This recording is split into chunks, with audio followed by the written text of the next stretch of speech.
Hello friends, welcome back to my new video guys and my YouTube channel guys. Today friend we are going to talk about how can we disable reading mode in our Redmi phone. Friends, you want to disable guys your reading mode setting in your Redmi phone. So how can you disable it?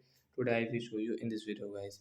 So before starting video, friends, first of all go and subscribe the channel guys. Click the bell icon, like the video.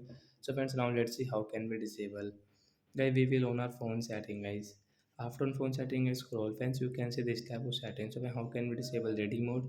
Guys, click on guys your display setting guys, and again scroll friends, you can see guys your reading mode setting guys. Tap here.